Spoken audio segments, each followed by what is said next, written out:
A respected doctor and father finds himself wrongfully handcuffed in front of his terrified kids, all because of one officer's shocking actions.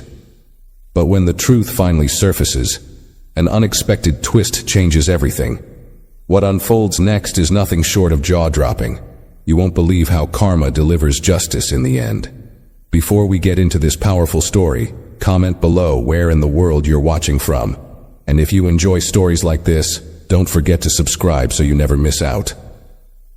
It was a bright Saturday morning in the Anderson home, and Dr. Marcus Anderson was in the kitchen with his two children, Maya and Leo. The smell of pancakes filled the air as Dr. Anderson flipped them with ease, smiling as Maya eagerly counted the chocolate chips in hers. Leo was giggling, telling his dad a story about his last soccer practice, where he'd almost scored a goal but tripped at the last second. Dr. Anderson laughed with him, gently ruffling Leo's hair and saying he'd get that goal next time. It was the kind of morning Dr. Anderson cherished, just him and his kids, relaxed and happy, without the constant rush of his usual work days at the hospital. His phone buzzed with messages from patients he'd helped the previous week while volunteering at a rural clinic. The thank you messages reminded him why he loved his work, and he felt a deep pride in his role, not only as a doctor, but as a father. As they finished breakfast, the three of them packed up for a day at the park. Dr. Anderson packed a bag with snacks, water, and a blanket, and Leo grabbed his soccer ball, ready to show his dad some new tricks. Just as they were heading to the door, a police car slowly rolled by the house. Dr. Anderson caught a glimpse of the officer inside, a tall, stern-looking man who stared a little too long at them. Dr. Anderson gave him a polite nod, but the officer didn't respond, his eyes lingering on the family with an unreadable look. The moment was brief, but something about it stayed with Dr. Anderson as they walked to their car. He brushed it off, focusing instead on the fun day ahead. When they arrived at the park, Maya and Leo ran toward the playground, their laughter ringing through the open space as Dr. Anderson set up their blanket under a large oak tree. He took out his phone and started recording the kids, capturing moments of them climbing and swinging, their carefree joy lighting up his face. His heart swelled with pride watching them, feeling grateful for these little moments. Suddenly, he noticed a figure approaching out of the corner of his eye. It was the same officer he'd seen earlier, walking quickly toward them. Dr. Anderson stood up, uncertain of what was going on, but kept his calm, hoping this would be a simple interaction. The officer, however, came up with a stern look, his hand already resting on his belt. "Sir, I need to speak with you," he said, his voice sharp and cold. Dr. Anderson maintained his composure, nodding respectfully as he looked the officer in the eye. "Of course, officer. Is there a problem?" he asked, keeping his tone steady, although he felt a flicker of unease. Maya and Leo, still laughing and playing on the nearby swings, hadn't noticed the interaction yet. Dr. Anderson wanted to keep it that way. The officer, whose name tag read Officer Blake, didn't ease up. He eyed Dr. Anderson with suspicion, his gaze sharp and assessing. "We've had reports of suspicious activity in the area," he said, his words carrying a bite. "You fit the description of someone we're looking for." Dr. Anderson's mind raced as he tried to understand. He had lived in this neighborhood for years and knew he'd done nothing wrong. He took a deep breath, pulling out his wallet calmly and offering his identification. "I'm Dr. Marcus Anderson," he explained, showing his medical ID as well. "I'm here with my kids, just enjoying the morning." He gestured toward Maya and Leo, hoping the sight of them would make the officer realize there'd been a mistake. But Officer Blake barely glanced at the ID, ignoring the family scene around them. Instead, his voice grew more aggressive, almost as if he hadn't heard Dr. Anderson at all. "I need you to put your hands where I can see them and turn around," he ordered, his tone louder now. The words struck like a hammer, and the few people nearby began to watch, their conversations falling silent. Dr. Anderson's heart sank. He felt a surge of fear, not for himself, but for his children, who had now turned to see what was happening. Leo's eyes were wide with confusion, and Maya clutched the swing chains tightly, her little face filled with worry. Dr. Anderson knew he had to stay calm for them, if not for himself. He raised his hands slowly, keeping his eyes steady on Officer Blake. "Please, officer," he said gently. "There's no need for this. I'm just here with my kids." But Officer Blake's expression didn't soften. Instead, he took a step closer, reaching for his handcuffs, his eyes hard and unyielding. "I'm not asking again," he said, his voice a threat in itself. Dr. Anderson's pulse quickened, but he forced himself to remain calm, feeling the weight of his children's eyes on him. He turned to Maya and Leo, giving them a small, reassuring nod, though his own heart ached seeing their frightened faces. "Stay right there, okay?" he said softly, trying to sound strong. But the fear in their eyes cut him deeply, and he could sense that this moment was leaving a mark on them, one that would be hard to erase. Without further argument, he turned around as Officer Blake demanded, placing his hands behind his back.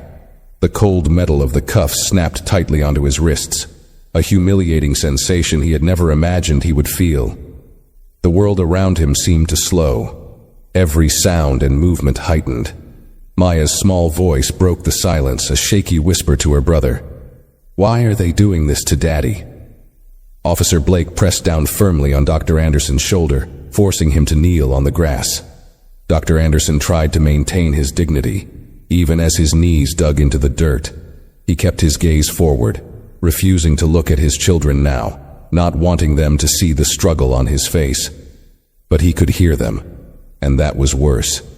Leo's voice trembled as he tried to reassure his sister, though he was clearly as scared as she was. It's okay, Maya," he murmured, but the uncertainty in his tone was unmistakable. A few bystanders had gathered, whispering among themselves, some with phones out recording.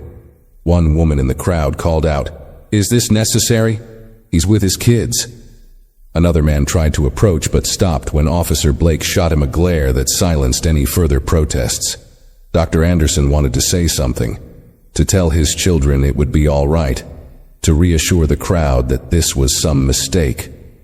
But he knew anything he said now would likely only make things worse. He stayed silent, breathing steadily, focusing on staying composed. Inside, though, he felt a deep humiliation and sadness, knowing that his children were witnessing him in this powerless state. He could only hope that somehow they would understand this wasn't about who he truly was. But as Officer Blake roughly lifted him back onto his feet, Dr. Anderson heard Maya's small voice again, piercing the tense silence. "Daddy, did you do something wrong?" She looked so bewildered, so hurt, her innocence shattered by the sight of her father in cuffs. Dr. Anderson couldn't bear it, his heart breaking as he looked at her, his eyes filled with an apology he couldn't put into words. Dr. Anderson took a deep breath, steadying himself as best as he could. He looked at Maya, his voice soft but firm. "No, sweetheart, I didn't do anything wrong." He forced a gentle smile, hoping it would reassure her, even though he could feel the weight of the moment pressing down on him. But Officer Blake seemed to have no patience for this brief exchange. He tightened his grip on Dr. Anderson's arm and began pulling him toward the squad car. Dr. Anderson stumbled slightly, the tight handcuffs biting into his wrists. He tried to resist just enough to slow down, looking back at his children who stood frozen, still in shock. "Can someone please stay with my kids?" he called out, desperation leaking into his voice. He couldn't bear the thought of them standing there alone, scared and confused, without anyone to comfort them. One of the bystanders, a middle-aged woman with a kind face, stepped forward. She crouched down beside Maya and Leo, placing a gentle hand on each of their shoulders. "I'll stay with them," she said, her voice kind but filled with indignation as she looked up at Officer Blake. "This isn't right." Officer Blake shot her an annoyed look, but he said nothing, shoving Dr. Anderson toward the car with little regard. Dr. Anderson managed one last look at his children, trying to burn this image of them into his mind, to hold on to as he faced whatever was coming next. He could see Leo holding Maya's hand tightly, his little face set with a mixture of fear and anger. Dr. Anderson hoped that somehow his son would understand that standing strong didn't always mean fighting back. As he was pushed into the back seat of the squad car, he felt an overwhelming sense of helplessness. a feeling he had never experienced in his career, where he was usually the one in control, helping others, saving lives. The door slammed shut, muffling the sounds of the world outside. Through the window he could see Maya and Leo watching him, their faces pressed against the kind woman's sides. He could almost feel their small, trusting eyes on him, their confusion and fear radiating through the glass. Inside the car, Officer Blake sat in the front seat, silent and unmoved. Dr. Anderson took a deep breath, swallowing his pride and anger. "Officer," he began, keeping his voice as steady as he could manage. "I don't understand why you're doing this. I've done nothing wrong. I'm here with my kids. This is a mistake." Blake didn't turn around, didn't offer any hint of explanation. He simply started the car, the engine rumbling to life, and drove away from the park, leaving Dr. Anderson's children behind. Standing in the care of strangers, Dr. Anderson's chest tightened as he watched them disappear from sight, their figures growing smaller and smaller until they vanished around the bend.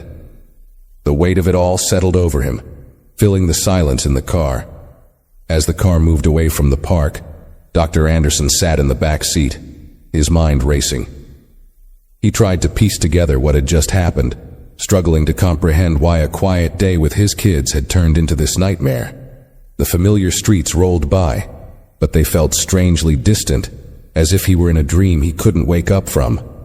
He took another deep breath and spoke again, hoping that maybe, somehow, Officer Blake would listen this time. "Officer Blake," he said carefully, "you've made a mistake.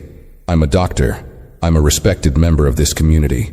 Please, let's stop and talk this through." But Officer Blake's gaze remained fixed on the road, his jaw set and unyielding. He didn't acknowledge Dr. Anderson's words, his silence, a wall Dr. Anderson couldn't break through. Dr. Anderson could feel the tension thicken the air, could sense the rigid, almost hostile energy radiating from the officer. It was as though Blake had already made up his mind, and no amount of reasoning would sway him. After several long minutes of tense silence, they pulled into the police station parking lot. The station was a drab, squat building, its walls stained by years of rain and wear. As the car came to a halt, Dr. Anderson's mind flashed to his children, standing alone back at the park, their last image of him being dragged away in handcuffs. He swallowed hard, trying to push down the wave of worry that rose in him. He had to stay strong, if not for himself, then for them. Officer Blake finally got out of the car, slamming his door and circling around to pull Dr. Anderson out. The rough grip on his arm as he was hauled out felt like yet another blow, each action reinforcing the humiliation and confusion clouding his mind. He could feel the eyes of others on him as they entered the station, a few officers glancing up from their desks, their expressions a mix of curiosity and indifference. As they entered a small, dimly lit holding room, Officer Blake finally spoke, his tone cold and dismissive. "Sit down," he commanded, gesturing to a hard, metal chair bolted to the floor. Dr. Anderson complied, trying to keep his frustration in check. He had never felt so powerless, so small, in a place that was supposed to uphold justice and protect its citizens. The minutes dragged by, with no explanation, no indication of what was happening. The silence pressed down on him, and he found himself replaying the scene at the park over and over in his mind, trying to understand why he'd been singled out, why none of his words seemed to matter. Finally, the door opened, and another officer stepped inside, glancing down at a clipboard. He looked from the clipboard to Dr. Anderson, then back to the clipboard, a flicker of realization crossing his face. "Dr. Anderson?" he asked, his tone suddenly more respectful. Dr. Anderson nodded, his heart pounding, a faint hope sparking in him. Maybe, finally, someone was going to listen. The new officer's demeanor was noticeably different from Officer Blake's. He seemed taken aback, almost surprised, as he studied Dr. Anderson, then glanced down at the clipboard again as if to confirm he hadn't made a mistake. "Dr. Marcus Anderson, right?" he repeated, softer this time, almost with a note of disbelief. "Yes," Dr. Anderson replied, his voice steady but weary. "I've been trying to explain this from the beginning. I'm a doctor, not a criminal. I was with my children at the park. There's been a terrible misunderstanding." The officer nodded slowly, frowning as he processed Dr. Anderson's words. He gave Officer Blake a sharp look, clearly sensing that something was off. "Blake, what exactly is going on here?" he asked, an edge of irritation in his voice. Blake stiffened, his jaw tightening, but he didn't respond immediately. Dr. Anderson could see the tension between the two officers, and for the first time since this nightmare began, he felt a glimmer of hope that someone might finally understand. "This man fit the description of a suspect," Blake replied, his tone defensive. "Suspicious behavior, loitering in the park. I was following standard procedure." The other officer's frown deepened, his skepticism evident. "With his kids?" he asked, his voice laced with disbelief. He shook his head, clearly unconvinced by Blake's justification. Turning back to Dr. Anderson, he said, "Dr. Anderson, please, let's get these cuffs off you." He moved forward, carefully unlocking the cuffs from Dr. Anderson's wrists. The relief was immediate, though the sting from the metal bands still lingered on his skin. Dr. Anderson rubbed his wrists, feeling a rush of anger, frustration, and gratitude all at once. His shoulders relaxed slightly, the heavy weight of tension finally beginning to lift. As he sat there, he watched the other officer turn to Blake, his expression darkening. "Blake, I think we need to have a conversation outside." There was a clear note of reprimand in his voice, and Dr. Anderson felt a surge of vindication as he watched Blake's face tighten in response. The two officers stepped outside, leaving the door slightly ajar. Dr. Anderson couldn't hear every word, but the tone was unmistakable. The other officer's voice carried a mixture of disbelief and frustration as he questioned Blake's actions, challenging his reasoning and the excessive force he'd used. Dr. Anderson's pulse quickened, the weight of the incident slowly shifting as he realized that Blake might actually face consequences. Left alone in the room, he exhaled deeply, the reality of what he'd just endured settling over him. He thought of his children, standing alone with a stranger, scared and confused, wondering where their father was. The relief of freedom was tempered by the pain of knowing the image they'd been left with, the fear and betrayal they must have felt. Just then, the door opened again, and the second officer re-entered, looking at Dr. Anderson with a mixture of apology and respect. "Dr. Anderson, I am so sorry for what you've gone through today. We're going to make sure you get home safely, and that your children are okay." He paused, his voice softening. "You shouldn't have been put through this. I'll personally see to it that this matter is reviewed." Dr. Anderson nodded, appreciating the officer's attempt to make things right, but the sense of violation and anger still pulsed within him. He didn't respond immediately, choosing instead to steady himself, to let the intense emotion settle just enough so he could think clearly. The officer motioned for him to follow, and together they walked out of the holding room, down the sterile hallway, and back into the main area of the station. As they reached the front desk, Dr. Anderson's phone and belongings were returned to him. The officer who'd removed the cuffs from his wrists handed them back with a quiet, "Here you go, doctor. I'm truly sorry for all of this." Dr. Anderson accepted his things in silence, feeling the weight of what had just happened pressing on him more heavily with each passing second. His mind was filled with images of his children's frightened faces, the way they'd looked at him with such confusion and fear, as if they couldn't understand how something like this could happen to their father, someone they trusted and admired. At that moment, the station doors swung open, and the kind woman from the park entered, leading Maya and Leo by the hands. The instant they saw him, they broke free, running to him with tear-streaked faces, arms outstretched. Dr. Anderson knelt down, pulling them close, holding them tightly as if he could shield them from all the hurt and confusion they'd just experienced. "Daddy," Maya sobbed, burying her face in his shoulder. "Why did they take you away? You didn't do anything wrong." Her small body shook as she clung to him, her innocent heart struggling to understand the cruelty she'd just witnessed. Leo hugged his father's side, his expression torn between anger and worry. "I told them you didn't do anything," he said in a shaky voice, looking up at Dr. Anderson with fierce loyalty. "I knew you didn't do anything, Dad." Dr. Anderson held them both, feeling his own tears welling up. "I know, baby," he whispered, his voice thick with emotion. "I know. None of this should have happened. I'm so sorry you had to see it."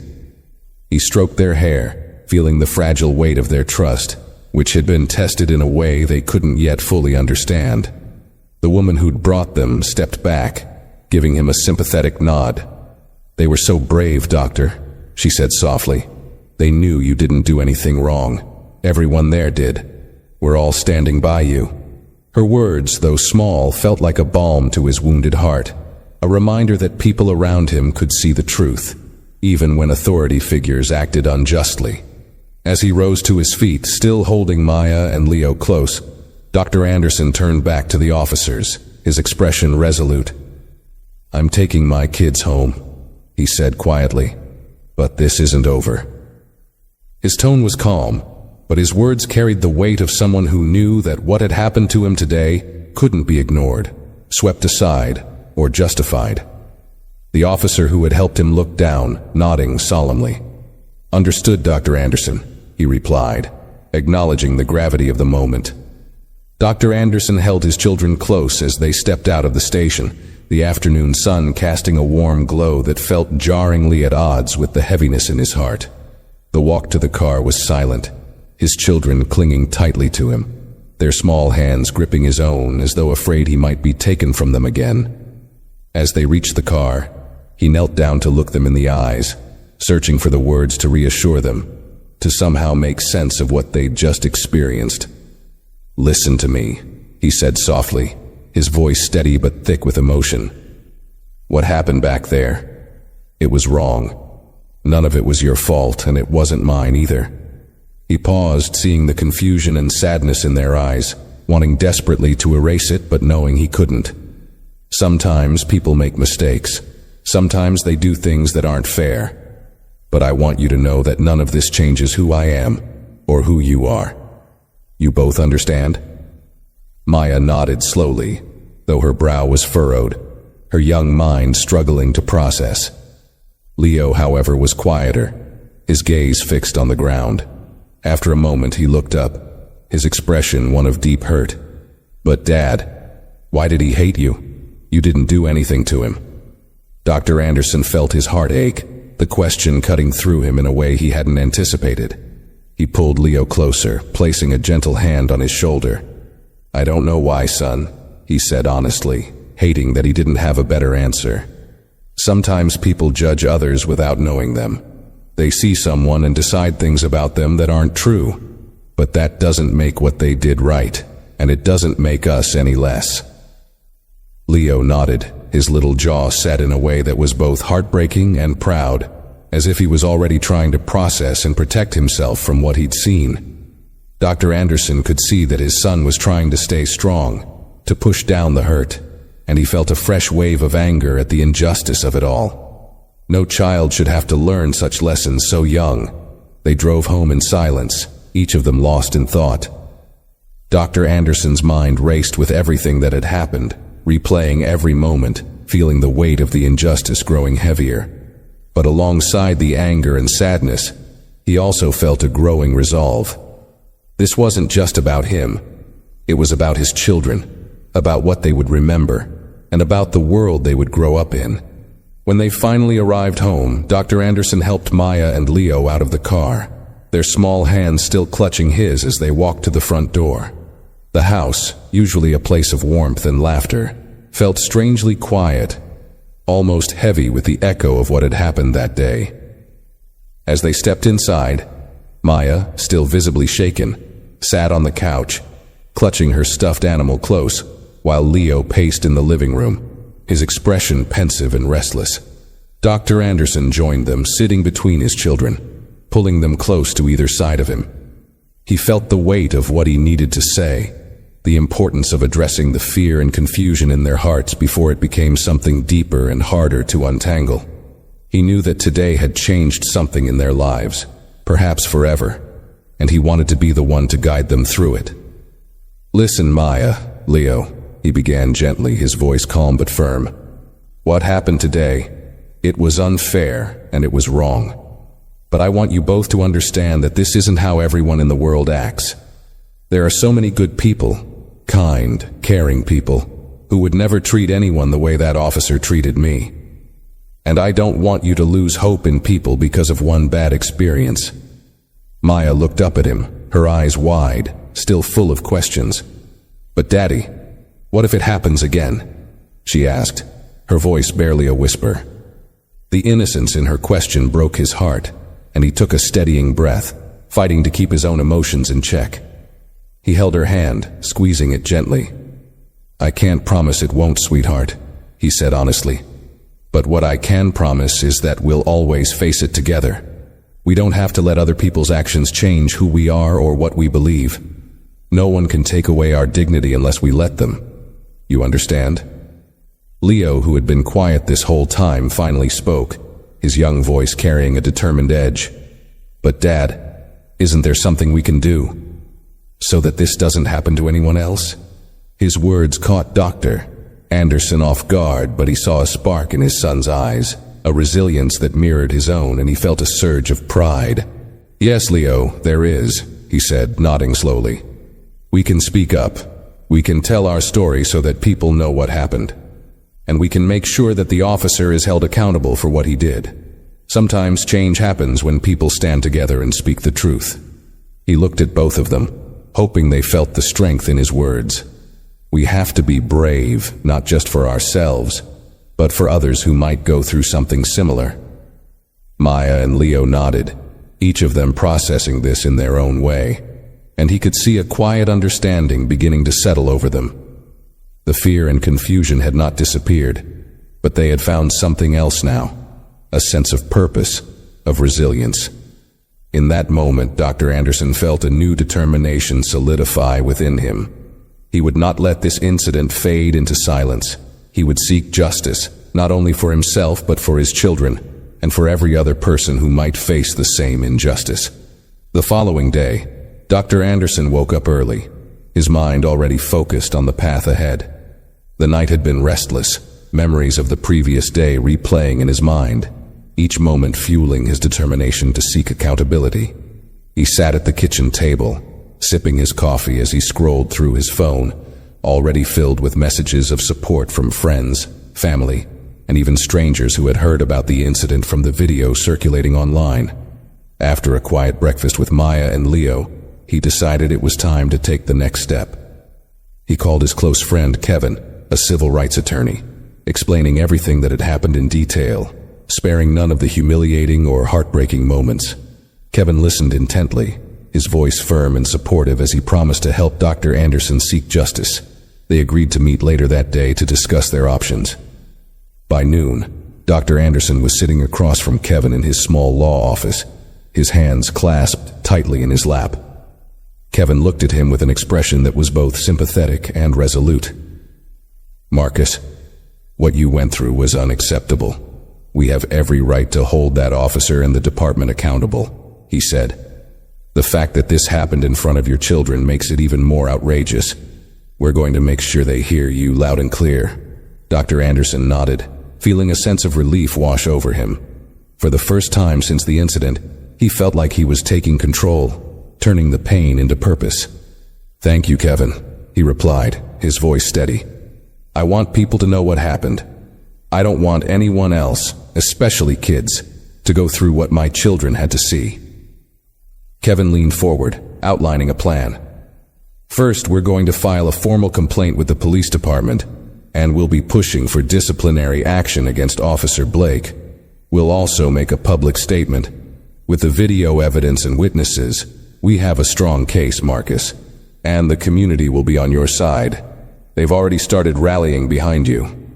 As they talked through the details, Dr. Anderson felt a growing sense of empowerment. He realized that this fight wasn't just for himself, it was for his children, for their future, and for everyone who had experienced or could experience similar injustices. Each word he and Kevin exchanged solidified his resolve, transforming his anger into a clear purpose. Later that afternoon, they finalized the complaint, submitting it to the department, and scheduled a press conference for the following day. The weight of the injustice lingered, but with every step forward, Dr. Anderson felt the power shifting back to him. This wasn't going to be just another incident lost in silence. It would be a voice for change. The next day dawned bright and clear, but a tense energy filled the air as Dr. Anderson prepared for the press conference. He knew this would be his chance to share his story with the community, to set the record straight, and to speak up not only for himself, but for anyone who had been unfairly treated or profiled. Maya and Leo watched him from the living room, their eyes filled with a mixture of pride and worry. They understood that today was important, that their father was standing up not only for himself but for them, and for others who might one day be in their shoes. When they arrived at the small community center, a crowd had already gathered. Neighbors, friends, and even people Dr. Anderson didn't know personally, but who had seen the video and felt moved to come. Some held signs that read, "Justice for Dr. Anderson and End Racial Profiling." News cameras were set up, reporters bustling around, ready to capture every word. Dr. Anderson took a deep breath, feeling the gravity of the moment settle over him. Kevin stood beside him, offering a reassuring nod. As he stepped up to the podium, a hush fell over the crowd. He looked out at the sea of faces, each one expectant, supportive, and he felt a surge of strength. This wasn't just about him anymore. It was about all of them, about everyone who believed in fairness, justice, and respect. He cleared his throat, his voice steady but filled with emotion. "Thank you all for being here today," he began. "I never imagined I'd be standing here under these circumstances. I'm a doctor, a father, a member of this community, and like many of you, I believe in treating everyone with respect and dignity." He paused, his eyes scanning the crowd, feeling their solidarity. What happened to me in front of my children was not just an isolated incident. It was a painful reminder that racial profiling still exists, even in our own neighborhoods, affecting families and children. His voice wavered slightly, but he continued, his conviction growing stronger. No one should have to experience what I went through, especially not in front of their children, who had to witness their father treated as less than he is, simply because of the color of his skin. He looked over at Maya and Leo, who were standing with Kevin, their eyes fixed on him, and his heart swelled with pride for them. "I stand here today because I want a better future for my children, for all our children, a future where they don't have to live in fear of being judged or mistreated because of who they are." A murmur of agreement rippled through the crowd, and Dr. Anderson felt the support wrapping around him, giving him strength. He continued, "We've filed a formal complaint with the police department, and we will pursue justice for what happened. But this isn't just about one officer or one incident. This is about the need for accountability, for change in the way we approach policing in our communities." Dr. Anderson took a deep breath, his voice firm. "I refuse to let this experience define me, and I refuse to let it be forgotten. I am here to make sure that no one else has to go through what I did, and to remind every person here that we have the power to demand change. Together, we can stand against injustice and create a world where every person is respected and valued." As he finished, a wave of applause erupted, filling the room with a powerful sense of unity and hope. Reporters began shouting questions, but Dr. Anderson's focus was solely on his children. He stepped down from the podium and walked over to them, kneeling down so he could look them in the eyes. Maya and Leo hugged him tightly, their faces alight with pride and understanding. "We're proud of you, Dad," Leo whispered, his voice steady with a maturity beyond his years. Dr. Anderson hugged them back, feeling a sense of fulfillment and purpose. He knew that the journey ahead wouldn't be easy, but in this moment, surrounded by his family and community, he felt stronger than ever. As the press conference wrapped up and people began to disperse, Dr. Anderson felt an overwhelming mix of relief and determination. He had taken the first step, but he knew this was only the beginning. The support from the community was powerful, but he also understood that real change required more than words. It demanded action, persistence, and resilience. Kevin, his lawyer and friend, approached him with a proud smile. clapping a hand on his shoulder. "You did great out there, Marcus," Kevin said. "People are listening and they're ready to back you up. But now we need to keep pushing forward, keep the momentum going." Dr. Anderson nodded, his gaze firm. "I know, Kevin. This has to go somewhere. It can't just be another story that fades out when the news cycle moves on." He glanced at his children, who were playing nearby with other kids, their laughter lifting his spirits despite the heaviness of the day. He knew that everything he was doing now was for them, for their future. Over the next few days, Dr. Anderson worked closely with Kevin to gather as much evidence and witness testimony as possible. They reached out to people who had been at the park that day, collecting videos and first-hand accounts from those who had seen the incident unfold. Many people stepped forward willingly, eager to support him and offer their accounts of Officer Blake's aggressive behavior. Each new piece of evidence added strength to their case, building a foundation of truth that could not be ignored. As word spread, more community members began to rally around Dr. Anderson, organizing peaceful gatherings and advocating for policy changes within the police department. The local news stations continued to cover the story, with journalists following the case closely. Dr. Anderson could feel the tide turning, a growing awareness among people who were willing to stand up against injustices that had too often gone unchallenged. One evening, as he was reviewing the evidence with Kevin, Dr. Anderson's phone buzzed with a message from a city council member. The council member expressed support for Dr. Anderson's cause and offered to meet to discuss possible reforms in police training and accountability measures. Dr. Anderson felt a glimmer of hope. This was the kind of systemic change he had dreamed of, a chance to address the root causes of discrimination rather than just the symptoms. When he shared the news with Maya and Leo that evening, they listened intently, their eyes wide with interest.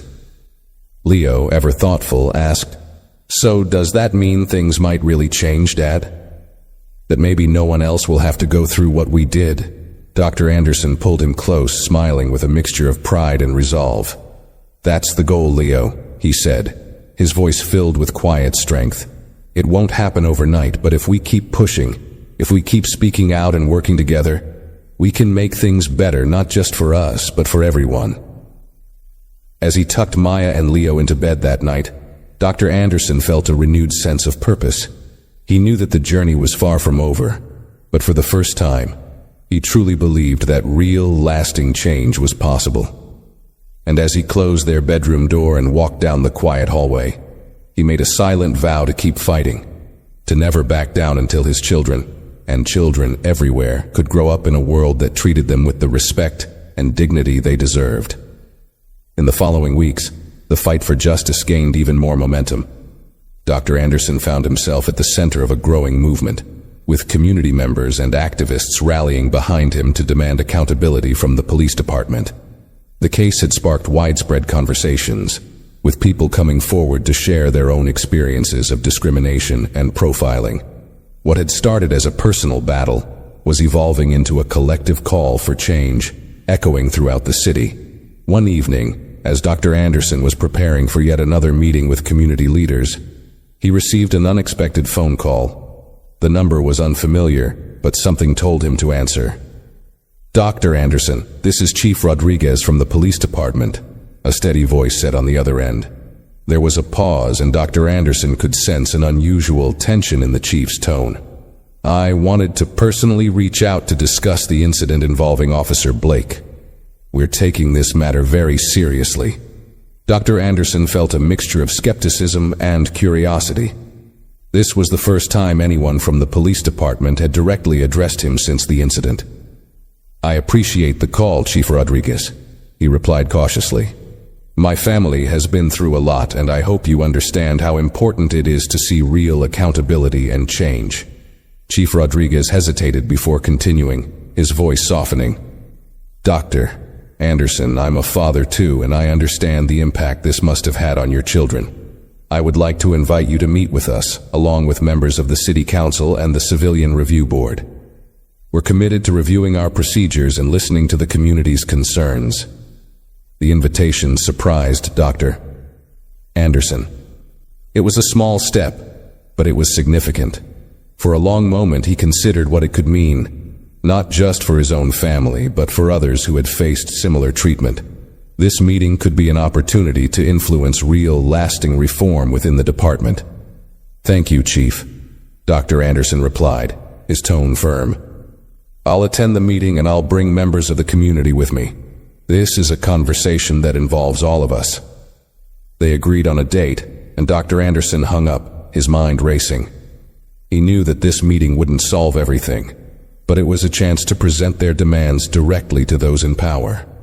That evening, he shared the news with Kevin, who was cautiously optimistic, and together they outlined a list of issues to address: training on implicit bias, accountability measures, and stronger protections against racial profiling. When Dr. Anderson told Maya and Leo about the meeting, he saw a spark of hope in their eyes. Maya hugged him tightly, her small voice filled with pride. "You're really brave, Daddy. I'm glad you're doing this." He smiled, pulling both of them into his arms. "I'm doing this for you," he whispered, his voice filled with conviction. "So you can grow up in a world that's fair, where people treat each other with respect." As he held his children close, Dr. Anderson knew that the road ahead was still long and uncertain, but with each step, he felt his resolve deepen. He was no longer just a father or a doctor. He was an advocate for change, and he would not stop until justice was served. On the day of the meeting, the atmosphere at City Hall was charged with anticipation. Dr. Anderson arrived early with Kevin and a few key community members, each of whom had their own stories of racial profiling or unjust treatment to share. Outside, a small crowd had gathered, holding signs and banners demanding justice and reform, their voices unified in purpose. The media was present, capturing the event, adding to the gravity of the moment. Dr. Anderson felt a mixture of nerves and determination. This was their chance to be heard, to push for changes that could prevent others from enduring the same pain he and his children had. Inside the council chamber, the room was filled with city officials, members of the Civilian Review Board, and the police department's leadership, including Chief Rodriguez. Officer Blake was notably absent, though Dr. Anderson noticed the tension in the police representatives' faces, a sign that this issue had unsettled them. As the meeting began, Chief Rodriguez stood and addressed the room, acknowledging the incident. "We are here because of a failure on our part," he said, his tone somber. "What happened to Dr. Anderson should not have happened. Our job is to protect and serve every member of this community, and we failed to uphold that duty. I want to personally apologize to Dr. Anderson and his family for the trauma they experienced." His words were formal, carefully chosen, but Dr. Anderson could sense the weight of accountability pressing on the chief. Dr. Anderson took a deep breath as he rose to speak, all eyes on him.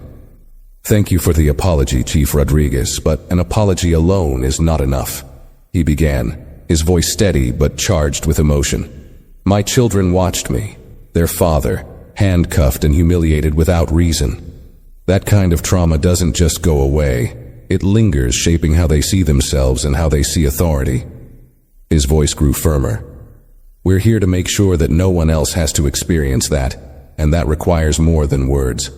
It requires real, tangible change." He outlined his demands clearly and precisely: mandatory training for officers on implicit bias, regular psychological evaluations, accountability systems with civilian oversight, and stronger disciplinary actions for officers found guilty of racial profiling. Each demand was met with nods and murmurs of agreement from the audience and community members present. As he finished, a council member leaned forward, visibly moved. "Dr. Anderson, you've brought to light issues that go beyond a single incident. The City Council is committed to addressing these concerns, and we're prepared to take immediate steps toward reform," she stated, her tone resolute. She proposed the formation of a committee to oversee the implementation of these changes, including members from the community. Chief Rodriguez agreed, his expression sober. "We are committed to working with you, Dr. Anderson, and the community to ensure that incidents like this are thoroughly investigated and that officers are held accountable. We cannot erase what happened, but we can prevent it from happening again." Dr. Anderson felt a swell of relief mingled with cautious optimism. For the first time, he could see the possibility of real change taking shape, a promise of progress that went beyond his own personal battle. He glanced around at the faces of his fellow community members, many of whom had shared their own painful stories, and he saw the same glimmer of hope reflected in their eyes. As the meeting concluded, Chief Rodriguez approached Dr. Anderson personally. "Thank you for your courage," he said quietly. "Your voice has been a wake-up call for all of us. I promise you, we'll do better." Dr. Anderson nodded, feeling the magnitude of the moment. "Let's make sure that promise is kept, Chief," he replied, his words a reminder that this was only the beginning. With the support of his community, he knew he would keep pushing forward until justice wasn't just a word, but a reality. As Dr. Anderson left the City Hall that evening, he felt the weight of a significant step forward. The crowd outside, still gathered in solidarity, erupted in applause as he emerged. He saw familiar faces, neighbors, colleagues, patients, and even strangers who had been moved by his story. Their cheers and encouragement filled him with renewed energy, reminding him that he wasn't alone in this fight. He paused, taking a moment to thank them, grateful for the strength their support had given him. As he made his way home with Kevin, the two of them discussed the outcomes of the meeting. Kevin was cautiously optimistic, reminding Dr. Anderson that although the council's promises were promising, the work was far from over. They've agreed to reform measures and to civilian oversight, but we'll need to stay vigilant.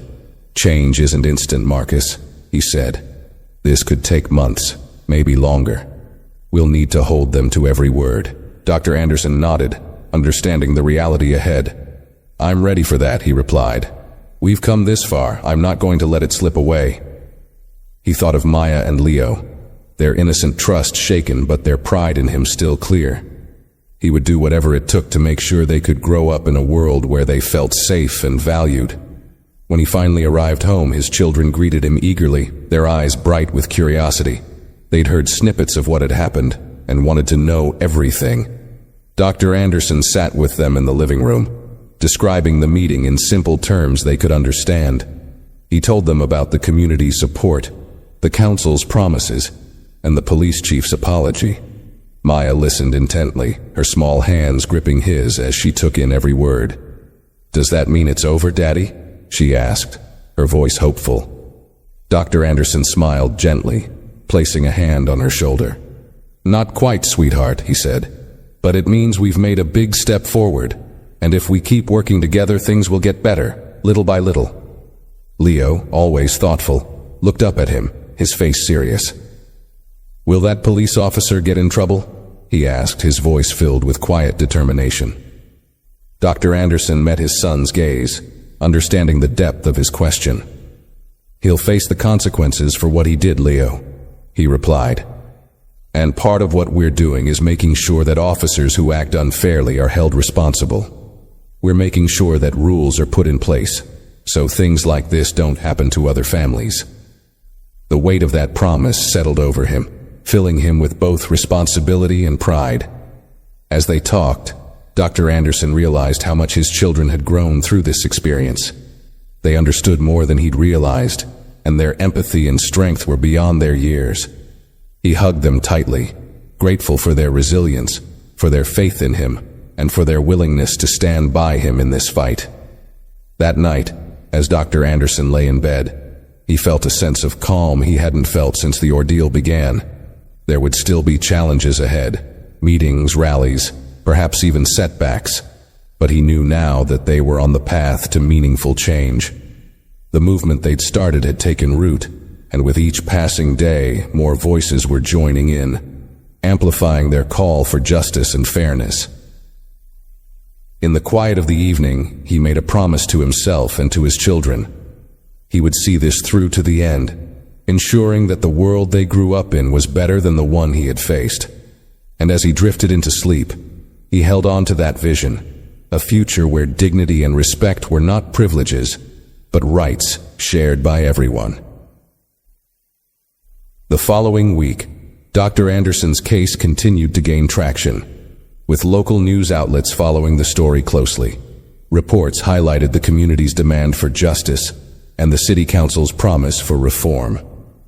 Dr. Anderson found himself invited to various community meetings and panel discussions, where he shared his story, each retelling bringing new faces into the movement. His voice had become a powerful rallying point, drawing in people who believed in his vision for a fairer, safer community. One evening he was invited to speak at a town hall meeting organized by local activists. The room was packed, filled with people of all ages and backgrounds, each of them eager to be part of the change. As he took the stage, the room fell silent, the weight of anticipation settling over the crowd. He began by recounting the incident that had happened to him and his children, but this time he focused less on his personal experience and more on the broader picture, the systemic issues that led to moments like his and the need for policies that would hold people accountable. He spoke passionately, his words resonating with everyone present. "This isn't just about one officer or even one police department," he said, his voice firm. "It's about a culture that has allowed people to judge others based on the color of their skin. A culture that has created fear and mistrust. We're here to change that, to ensure that no child has to look up at their parent in handcuffs and wonder why." His words were met with murmurs of agreement, a collective understanding that went beyond his individual story. As he finished, people in the audience began standing, clapping and cheering, their faces filled with hope and determination. One by one, individuals shared their own stories, some of injustice, others of solidarity and resilience. The stories were powerful, weaving a collective narrative of shared struggle and an unwavering commitment to change.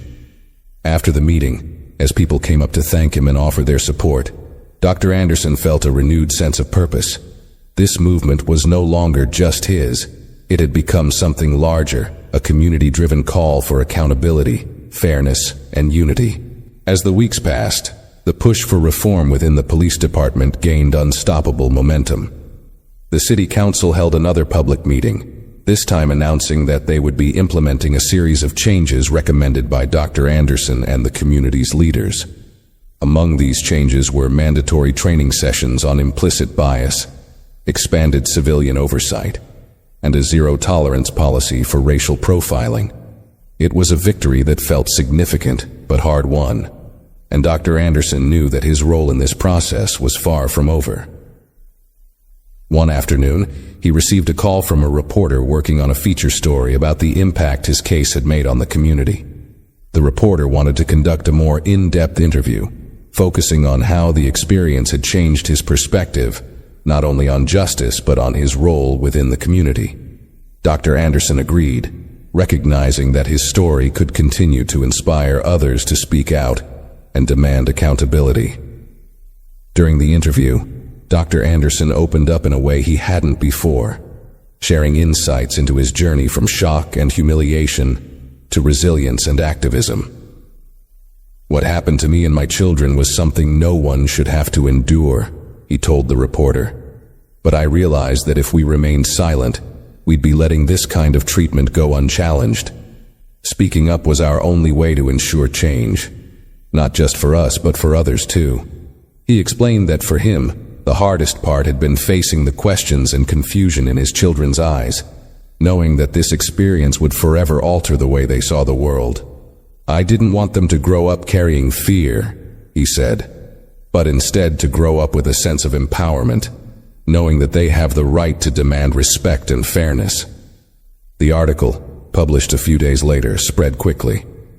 People across the city and even beyond shared it, many commenting on how Dr. Anderson's journey had inspired them. Messages flooded in from parents, teachers, and activists, all thanking him for his courage and determination. The positive response was overwhelming, and Dr. Anderson felt humbled, knowing that his personal story had touched so many lives. He could see that a ripple effect had begun, one that reached beyond his own experience. People were coming together, more united than ever, advocating for justice and reform with a newfound confidence and purpose. With the article circulating widely, Dr. Anderson's story took on a life of its own, reaching beyond his community to spark conversations in neighboring cities. He began receiving invitations to speak at schools, colleges, and even regional conferences on social justice and community reform. Each event was another opportunity to share not only his story, but the steps the community had taken toward accountability and lasting change. One evening, he was invited to speak at a local high school. Standing in front of hundreds of students, he felt the weight of the message he was about to share.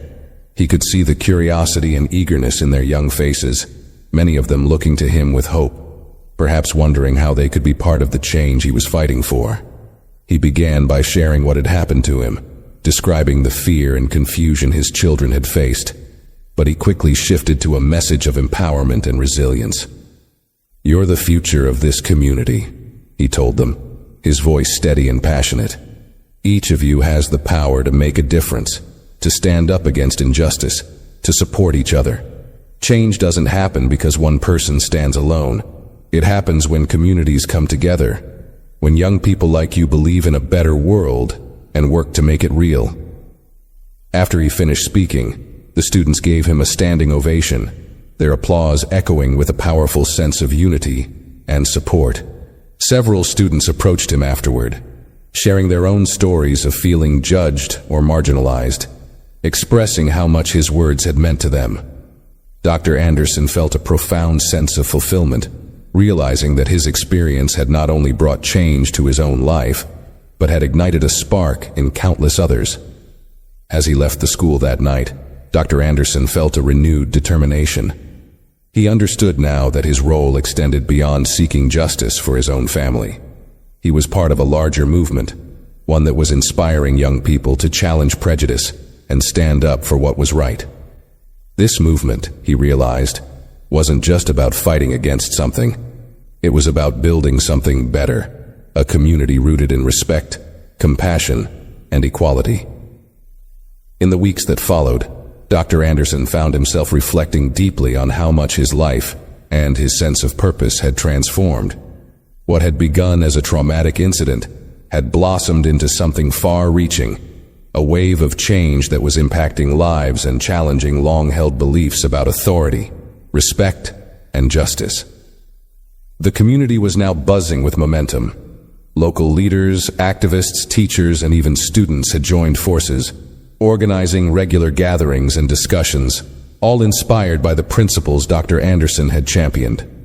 The town hall meetings had evolved from somber assemblies into vibrant forums where citizens openly discussed issues, brainstormed solutions, and held each other accountable for creating a fairer, safer community. One night, Dr. Anderson received a call from the city council, inviting him to participate in a new committee being formed to oversee the implementation of the very reforms he had fought for. They wanted him to serve as a community liaison, bridging the gap between the residents and the police department. This role would mean he could not only ensure that the policies were enacted effectively, but also serve as a voice for those who felt they had no platform. He was humbled by the offer, recognizing it as both a responsibility and an honor. Accepting the position, Dr. Anderson threw himself wholeheartedly into the work. The committee met regularly, comprised of council members, law enforcement representatives, and community leaders, all tasked with transforming promises into reality. Each meeting brought a fresh challenge, but Dr. Anderson approached them with unwavering commitment. Together, they discussed everything from police training programs to the implementation of civilian review boards. It was clear that real change would take time and constant effort, but Dr. Anderson was determined not to let this momentum slip away. During one of these meetings, a proposal emerged to create a mentorship program for young people in the community, pairing them with mentors from various professions, including law enforcement, medicine, and education. The idea was to foster trust, connection, and understanding between young people and the professionals who serve them. Dr. Anderson was deeply moved by this idea and offered to personally lead a group of young people interested in medicine, sharing his journey with them and encouraging them to pursue their dreams. The first day of the mentorship program arrived, and Dr. Anderson found himself standing in front of a small group of teenagers, each of them looking at him with a mix of curiosity and admiration. Some had heard his story, Others were simply interested in the world of medicine. He shared his experiences with them, describing not only his career as a doctor but also the values that guided him: empathy, resilience, and a commitment to service. He encouraged them to use their voices, to speak up when they saw something wrong, and to believe in their power to make a difference, no matter their age or background. As he watched their faces light up with inspiration, he realized how much the experience had enriched his own life. He was not only helping to shape the next generation, but was also finding a new purpose in guiding others. The weight of his initial experience, the hurt, the injustice, was still there, but it had transformed, channeled into a force for good. One of the young students, a girl named Ella, stayed behind after the mentorship session to speak with him privately. She told him how his story had given her the courage to speak out against bullying in her school, and that she now felt empowered to pursue her dream of becoming a civil rights attorney. Dr. Anderson felt a surge of pride, seeing firsthand the ripple effect of his actions. That night he returned home with a feeling of profound fulfillment, knowing that this journey had evolved into something much larger than himself. He had become a mentor, a guide, a bridge between communities, and a source of inspiration for a generation that would carry forward his vision. As he sat in the quiet of his home, reflecting on the journey that had brought him here, he felt a deep sense of peace. His children had watched him turn pain into purpose, and he had shown them by example that even in the face of injustice, one person's actions could indeed make a difference. In that moment, Dr. Anderson knew he had found his calling, not just as a doctor or a father, but as a catalyst for change. The journey wasn't over, but it was on a path that felt right, and for the first time since the incident, he felt that his life and his community were truly moving forward. Months passed, and as Dr. Anderson continued his work with the community, he witnessed the profound effects of their collective effort. The new policies, once just ideas on paper, had been implemented with noticeable impact. Officers underwent intensive training focused on de-escalation and implicit bias, and a civilian review board now held regular public meetings to ensure accountability. These changes were tangible proof that their voices had been heard, and while not every problem was solved, the atmosphere in the community had shifted. People felt safer, more respected, and most importantly, more connected. One evening, Dr. Anderson was invited to attend an awards ceremony held by the city. It was a formal gathering, honoring individuals who had contributed to the city's progress over the past year. To his surprise, he was one of the honorees, recognized not only for his role in pushing for reforms, but also for his contributions as a mentor and advocate for positive change. The councilwoman who had first supported his demands stood at the podium, introducing him with words that struck him deeply. "Dr. Marcus Anderson," she began, her voice resonating through the hall, "has been an extraordinary leader in our community, not by choice, but by necessity. What began as a painful experience for him and his family has become a source of inspiration and unity for all of us. Through his strength, his resilience, and his unwavering commitment, he has reminded us that every one of us has the power to make a difference. Dr. Anderson, you've shown us what courage looks like, and tonight we honor you for leading our community toward a better future." As he walked to the stage, a standing ovation filled the room. He paused for a moment, taking it in, the faces of his neighbors, colleagues, and even former strangers who had come to see him as a friend. He felt a flood of emotions, gratitude, pride, humility, as he prepared to address them. Standing at the podium, he glanced over the audience, then smiled as he saw Maya and Leo in the front row, their faces beaming with pride. The journey had not only changed him, but had brought them closer, strengthening their bond as a family. He began his speech, his voice steady but filled with emotion. "Thank you. Thank you to everyone who has stood by me, my family, and this community over the past year. When I began this journey, I was simply a father trying to protect his children, a doctor trying to understand why something so unjust had happened. I never expected that one experience could create a movement, that our voices could come together to make this community a better place for everyone." He paused, taking a moment to gather his thoughts, thinking about the many individuals who had joined him on this path. This honor tonight belongs to all of us, to everyone who spoke up, who shared their stories, who stood side by side with me even when the path was difficult. We may not have fixed every problem, but we've started something powerful, and I know that as long as we keep moving forward together, we will continue to build the kind of community we can all be proud of. The crowd was silent, listening intently, every word carrying the weight of the journey they had shared. This experience has taught me that change doesn't happen because of one person, he continued. It happens because people refuse to accept the status quo. It happens when we care for each other, when we stand up for one another, and when we demand respect and dignity for every single person, regardless of who they are. He looked over at Maya and Leo, his voice softening. I've told my children many times that our actions have power, that each of us can make a difference no matter how small we think we are. And tonight, I see proof of that. I see proof in all of you, in the work we've done together. This isn't the end of our journey, it's just the beginning. As he finished, the room erupted in applause, but he was focused on his children, who ran up to the stage to hug him, their arms wrapping tightly around him. The three of them stood together in front of the cheering crowd, a family bound not only by love, but by a shared purpose. Dr. Anderson felt a peace he hadn't known since the beginning of this journey. A peace that came from knowing he had done right by his children, his community, and himself. Leaving the stage that night, he understood that this chapter of his life was now a part of him forever. He had found a calling beyond medicine, a mission that would continue in his work and his life. Dr. Anderson was no longer simply a doctor or a father. He had become a symbol of resilience, of hope, and of the enduring belief that change, no matter how distant it may seem, is always within reach when people stand together.